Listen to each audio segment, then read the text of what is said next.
Caro Giulio, speriamo che questa volta va bene. Giusto per dire ai nostri follower che è la terza volta che facciamo questo video, ma questa volta sarà la volta migliore, giusto? Giusto. Dove siamo? Dove siamo? Siamo in trasferta, uno dei primi, se non il primo, video istituzionale in trasferta. D'Agostini Lab, che ci ha ospitato perché abbiamo trovato in questa splendida sala perfettamente messa a punto la coppia pre-finale classe Delta, che peraltro pesa tantissimo, e quindi la mia schiena rotta ha accolto con grande piacere il fatto di risparmiarsi il su e giù per le scale. Credo che siano 60 kg. Perfetto, ancora meglio. Quindi abbiamo l'opportunità di ascoltare, provare, vedere e testare questi amplificatori che tu io conosco molto bene, conosco bene la storia, conosco la classe E da tanto tempo, sono stato molto vicino anche al board di classe E, e li ascolteremo con un altro pezzo del mio cuore, che sono le 803 D4, ultima versione della serie 800, e che anche in questo caso conosco, diciamo, leggermente. Hai dato tanto. Sì, ho dato tantissimo. Prima di tutto però ricordiamo di seguirci anche su www, guarda che bello, www, perché ci metteremo la scrittina, www.audio-2g.com o .it, dove troverete oltre ai video anche qualche altro contenuto, strada facendo lì lo amplieremo. E poi subscribe e campanella o a destra o a sinistra, non si sa. Ok? A tra poco. A tra poco. Allora, questa volta secondo me tu sei quello che comanda, perché sei il migliore amico di classe. Allora, brevemente... Però le domande le faccio io. Vai. Le domande le faccio io. Vai, fammela. Cominciamo dal pre.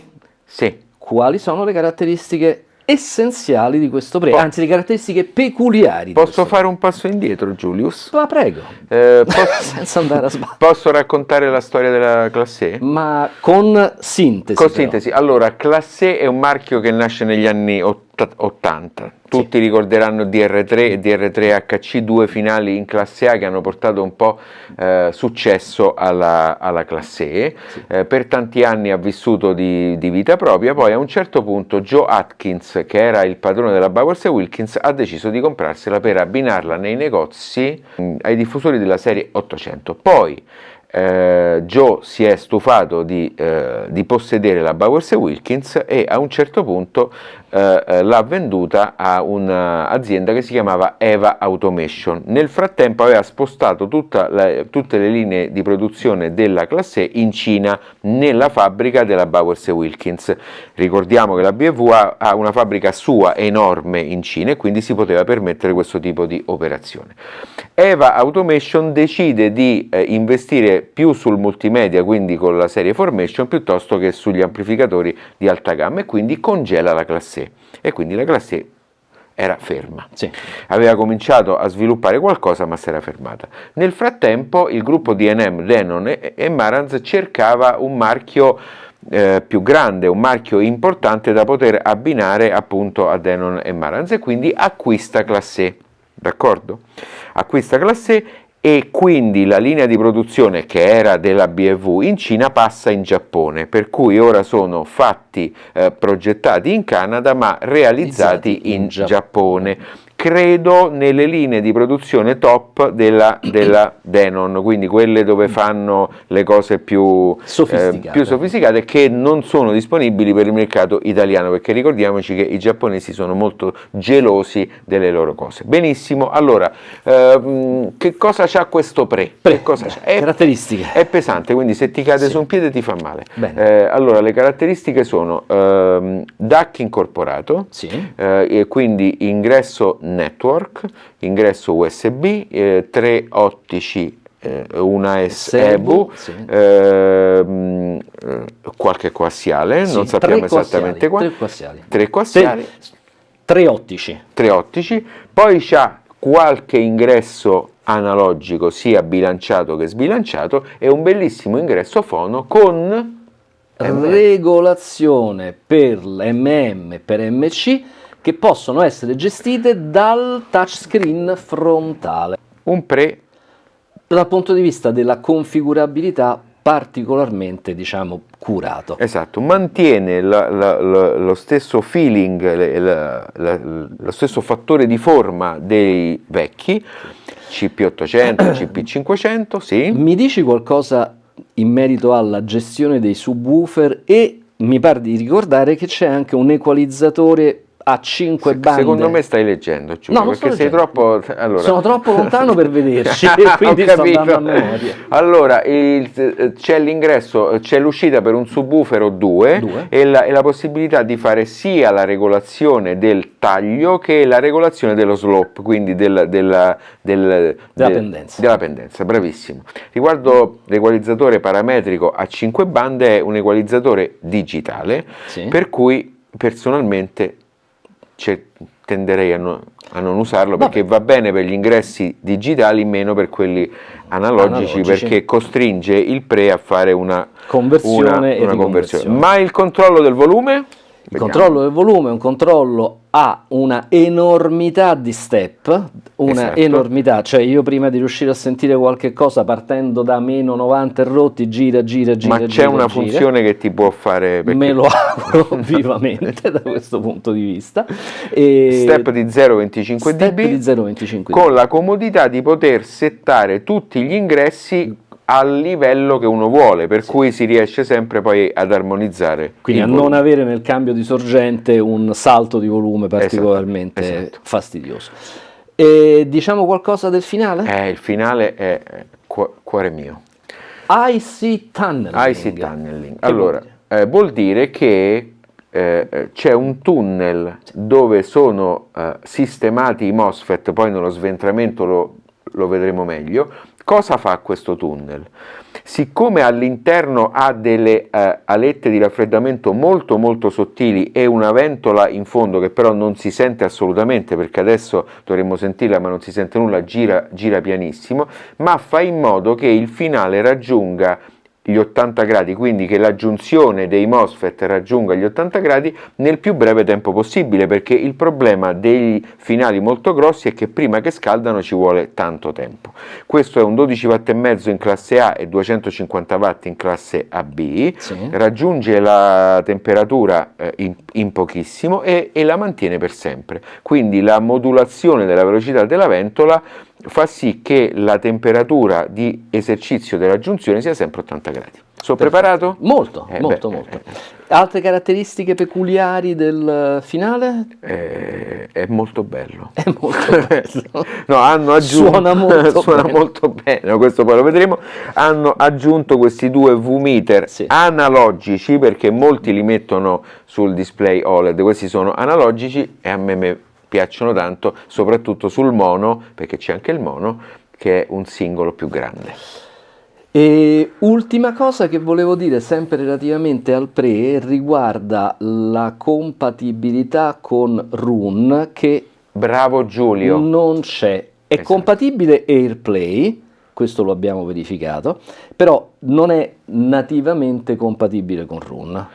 Magari questo potrebbe essere un suggerimento. Oppure la cosa più probabile, io immagino che siano nella fase della lunghissima, perché è molto lunga, certificazione con Roon, per cui a breve magari uscirà il comunicato è diventato Roon ready. Oppure ho sentito, ma non lo so per certo, ci potrebbe essere un upgrade network, magari con una scheda, chi lo sa. Però ci siamo scordati i prezzi, che questa volta mi sono documentato bene, perché lo scorso video del Marantz ho detto una cosa che non c'entrava niente, ma perché dentro la testa c'avevo un'altra cosa. C'avevo il prezzo dell'altro modello. Allora, 12K, 12.000 per il pre e 15.000 per il finale, che sono dei prezzi che rispetto all'high-end che c'è ora non sono particolarmente alti e sono quindi in linea con quello che è la caratterizzazione dei prodotti classe E, che è sempre avere un eccellente rapporto qualità-prezzo. Però io tremo, adesso sto tremando. Adesso sventriamo, va bene? Ma sei stato autorizzato? Sono stato autorizzato. Bene. Alessandro si fida di me. Va bene. Non lo so se fa bene. E allora, non so neanche io se fa bene, ma allo sventramento. Allora Giulio, vieni qui, cominciamo col finale. No, aspetta, fermati. Io vi voglio far vedere questa scena pietosa dello sventratore pazzo buttato per terra che ha sbudellato i due apparecchi. Va bene, mi avvicino. Amici, non ce l'ho fatta. Allora, prima cosa facciamo vedere questo dettaglio qui, che sarebbe il filtro. Questo è il filtro magnetico che va pulito ogni tanto come se fosse un aspirapolvere, perché rimettiamolo a posto. Questo è tutto in alluminio, L'aria passa da qua, passa per la ventola che è anteriore e non posteriore, finisce dentro al tunnel, esce da qui. E qui tra l'altro possiamo vedere quanto le alette di raffreddamento, la struttura delle alette di raffreddamento siano molto molto sottili. Allora, la cosa più bella è la grandezza del trasformatore toroidale. Giulio, quante volte ci è capitato di vedere una bestia così grossa? Beh, diciamo che uno degli ultimi che abbiamo visto belli grossi era quello del Musical Fidelity Nuvista dei finali, però sì, insomma sì, più o meno stiamo su quella stessa tacca. Allora, qui sono 20 cm, quindi diciamo è largo 20 cm e alto 12-13, una cosa enorme, veramente. Che dice qualcosa sui dati di targa, sulla targhetta? Che non sulla targhetta purtroppo non dice niente, dice solo che è per lo stereo, il numero di serie e il numero di parte, quindi l'ingresso 110, quindi non dice molto. Allora, questa è la parte di livellamento e stabilizzazione e protezione, filtro contro i disturbi, relè di alimentazione, quindi di accensione, le PTC di sicurezza. Qui non possiamo vedere molto, però qua sotto ci sono già alcuni condensatori di filtro, quelli più grossi, quelli che cominciano il filtraggio, con un ponte raddrizzatore qui sotto. Da qui sotto poi passiamo alle due sezioni di potenza, che sono 1 e 2, che nel caso del finale mono sono messe in serie. I bellissimi MOSFET di potenza ce ne sono altrettanti sotto, chiaramente, ma chicca delle chicche, oltre a questi condensatori di bypass relativamente piccoli di valore, ci sono anche questi che sono Mundorf, quindi una scelta estremamente sofisticata, davvero sofisticata. Ecco qui, questo è tutto in alluminio, splendido, veramente splendido nella costruzione. Uscite per i diffusori, scheda di protezione, e queste sono le uscite che vanno verso i binding post. Sia i pin di ingresso, che sono rodiati, della Fulutech, che questi di uscita sono molto molto comodi, perché accettano qualsiasi tipo di terminazione, e addirittura se ci si mettono le banane, queste servono anche a serrare le banane. Quindi Giulio, che dire, non c'è molto altro da dire, perché è come se fosse una costruzione che parla da sola, è pazzesca, incredibile, fatta davvero davvero bene. Che dici, passiamo al pre? Passiamo al pre, vai. Ecco. Allora, nella mia esperienza, mentre per il finale la struttura più o meno era la stessa, anche se con componenti diversi della vecchia serie Delta, nel preamplificatore è cambiato tutto, perché questo è il preamplificatore successivo al CP500 e la struttura è davvero completamente diversa. Anche io che l'ho visto per la prima volta mi sono trovato di fronte a un prodotto molto molto diverso. La prima cosa che possiamo notare è il filtro RF, sì, che è molto più grande rispetto a quello del finale, perché sicuramente questo è a doppia cella, quindi ha proprio un raddoppio delle celle che serve per limitare ancora di più i disturbi RF. L'alimentatore non lo possiamo vedere perché c'è questa griglia di protezione che non togliamo. Ha sia il toroidale, che serve solo per la parte analogica, che poi andremo a vedere fra poco, che un alimentatore switching che sta qua e sicuramente fa tutta la parte digitale. Questo è sono tutte le alimentazioni connettorizzate, quindi che escono dall'alimentatore e finiscono in questa scheda di sotto. Qua c'è il bypass, sicuramente qui c'è la 5 volte, e questa è la scheda digitale che il DAC che c'è dentro non lo sappiamo qual è sotto. Io non mi azzardo a smontare tutta la scheda per dirvi che tipo di DAC è. La costruzione è molto particolare, vedete un circuito stampato a 8 strati di tipo di livello credo militare, aeronautico, di quelli assolutamente top.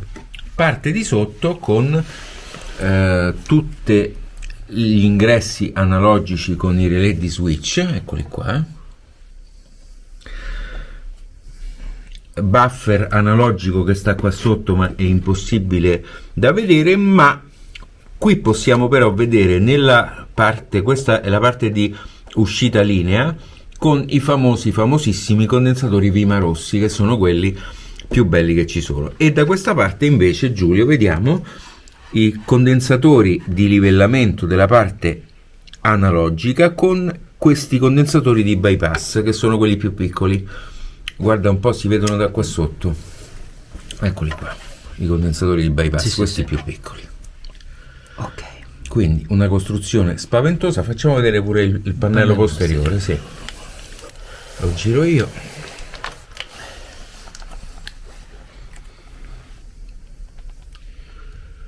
Anche in questo caso pin rodiati della Furutech, bellissimi. Quindi cosa dire, sono più belli di quelli che hanno mandato in pensione, hanno fatto veramente un eccellente lavoro. Ah, eccolo Giulio, caro Giulio, abbiamo trovato il DAC, eccolo qua, HM. Poi magari nel dettaglio delle specifiche testuali che mettiamo sotto al video vi faremo sapere che modello è. Comunque il DAC anche è un DAC HM, l'abbiamo scovato. Quella che si vede dietro lì in verticale probabilmente è tutta quanta la scheda del touchscreen con la relativa logica, esatto. Quindi tutta la scheda di comando. Esatto. Che Va dici? bene. Ci è piaciuto? Molto. A questo punto, caro Giancarlo, Sì. divertiti. Le mani non mi tremano più.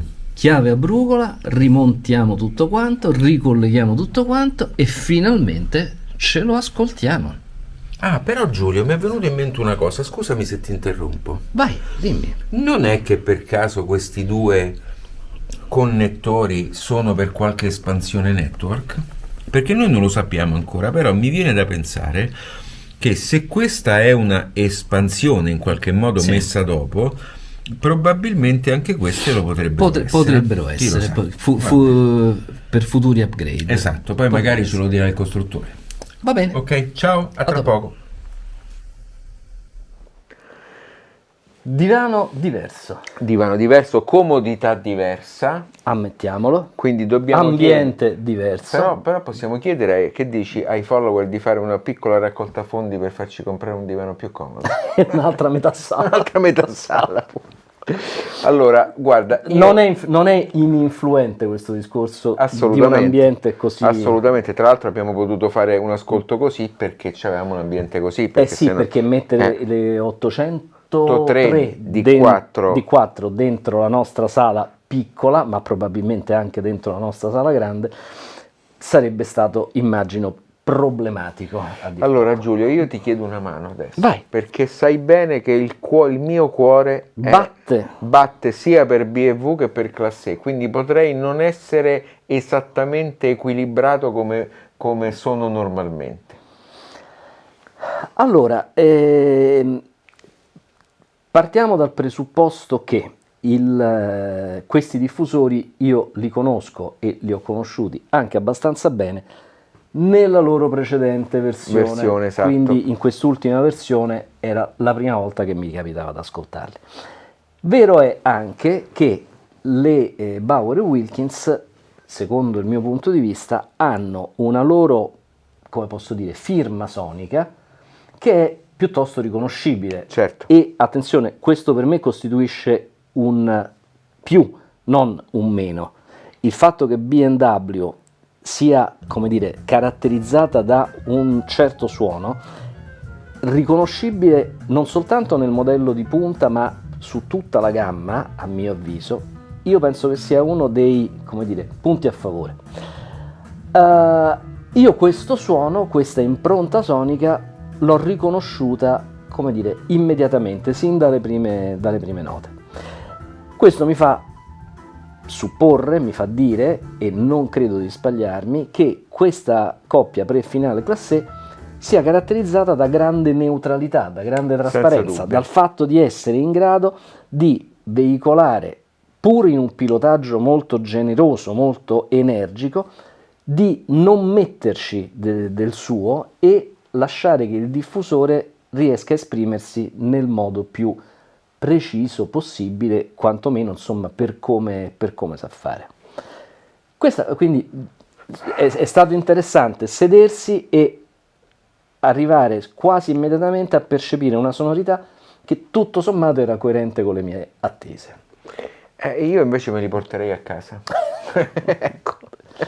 Quindi il crowdfunding lo farei anche perché sottoscrizione per l'amplificatore nuovo di Giancarlo. Allora parliamo di prezzi e nella scala assurda che poi il mercato di fascia alta fa e applica, qui ci troviamo di fronte a un sistema dal costo tutto sommato estremamente ragionevole, perché parliamo di 22.000 euro per le casse che abbiamo ascoltato e va bene, e invece 12k per il pre e 15k per il finale, quindi una cifra relativamente bassa, seppure probabilmente molti follower allora, permettimi di fare una precisazione. Noi con queste affermazioni non stiamo assolutamente dicendo che è un setup economico, ricordiamo la premessa, dicendo che ragionando nell'ambito dell'high-end, che è arrivata a prezzi folli, questa proposta qualitativamente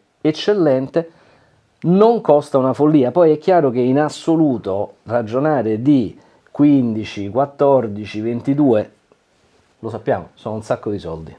Però è anche vero che se il segmento di riferimento è un segmento di riferimento che ha alzato particolarmente l'asticella in questi ultimi anni, non è che una responsabilità mia e tua, dobbiamo conformare quello che abbiamo di fronte al mercato attuale. Così come io ci terrei a chiarire il fatto che noi questo tipo di prodotti li vogliamo presentare accanto a quelli che costano qualche centinaio di euro, per dare una panoramica la più ampia possibile, la più fedele possibile di quello che è il mercato adesso. I nostri non sono dei consigli per gli acquisti, noi quello che cerchiamo di fare è una informazione ad ampio spettro sul mondo dell'audio. Esatto. Comunque poi volevo dire la mia sull'ascolto. Sì. La bassa frequenza è eccezionalmente controllata, frenata, sempre perfettamente on time. Il medio mi conquista, il nuovo medio della BMW è eccellente, e quello che tu dicevi, la trasparenza del pre e del finale, io la ritrovo completamente, perché sto sentendo quelle che sono le BMW 803 e basta, quindi non mi è venuto in mente però il finale forse in gamma medio-alta o il pre a volume basso, ecco, nessuna considerazione che riguardasse le elettroniche, e questo per quanto mi riguarda è un plus, perché poi ci sono alcune elettroniche high-end che imprimono una caratteristica sonora, un'impronta sonora, altre che sono invece molto molto trasparenti. Se vi piacciono le elettroniche trasparenti, io credo che le alternative, soprattutto per questa fascia di prezzo, anche facendo tutte le considerazioni che ha fatto Giulio, ce ne siano davvero poche. Sì? E adesso, come dire, mi lancio forse in un eccessivo volo pindarico, però qualcosa che mi hai fatto venire in mente adesso, sì, dicendomi che il medio è differente rispetto a quello precedente? Sì, è decisamente molto molto più umano, ecco. e non potrebbe essere leggermente più indietro? No, io adesso sto facendo uno sforzo, e magari è uno sforzo inutile, cioè io sto facendo riferimento al setup che noi abbiamo utilizzato per tanto tempo all'auditorium, dove c'è un medio che ha la stessa trasparenza ma è un po' più presente, un po' più in avanti. Forse, chiaro, cambia la sala, cambia tutto. Sì, è inconfrontabile. Boh, non lo so, poi è difficilmente confrontabile. So per certo che anche se non è oggetto della prova, ma in questo midrange è stato fatto uno sforzo tecnologico enorme, perché è scomparsa la sospensione che normalmente è a bordo di tutti gli altoparlanti, e piuttosto di quella è stata sostituita con una sospensione che loro chiamano biomimetica, che sono 4 striscette di materiale non ben specificato e che eliminano completamente tutti i problemi di distorsione che dava la sospensione classica tradizionale, e questo ha fatto sì da rendere quasi immisurabile la distorsione del midrange. Quindi un passo avanti. Io poi che conosco molto bene soprattutto questo modello, ci sento un medio commovente, che a me veramente ha convinto. Tornando ai protagonisti della prova, certo, ai scusate. quello che volevo dire di aver apprezzato particolarmente, e questo non riguarda prettamente l'ascolto ma riguarda l'operatività, ho molto apprezzato l'ergonomia del prodotto, è molto piacevole da utilizzarsi con il touchscreen, con il telecomando, è estremamente intuitivo nonostante le funzioni complesse che è in grado di svolgere, e quindi questo è una piccola nota di merito proprio all'interfaccia utente che hanno implementato. Infatti io ho peccato perché siccome la conosco talmente bene il design di Class E, che non ho sottolineato. Invece è giusto sottolineare. Tra l'altro hanno un fattore di forma un po' finalmente diverso dal solito. Sì, insomma sono molto eleganti, sono molto belli, insomma, specialmente poi nell'accoppiata, insomma, fanno veramente la loro bellissima figura. V-meter compreso. V-meter compresi, veri, bravo, non riprodotti sullo schermino OLED come oramai troppe volte abbiamo visto. Perché questi è semplice, no? Mettere... Sì, appunto. No, questi invece sono dei V-meter, come posso dire, in carne ed ossa. In carne ed ossa. Quindi, prodotto molto interessante, contentissimo di aver avuto la possibilità di provarlo, quindi di nuovo un grazie a D'Agostini Lab che ci ha messo a disposizione sala e impianto. E simpatia. Assolutamente. E anche pranzo. E anche pranzo. Ci veniamo più spesso, caro Alessandro, ecco, perché in fin dei conti, no? Anche bene ci ha fatto mangiare. Assolutamente esatto. Sì. Va bene, grazie per averci seguito. Subscribe, campanella, e ulteriore raccomandazione, andate a vedere il sito che è online oramai da un pochino, www.audio-2g.com o .it, e ci saranno strada facendo contenuti aggiuntivi rispetto a quelli che trovate su YouTube. Grazie e alla prossima. Ciao, alla prossima.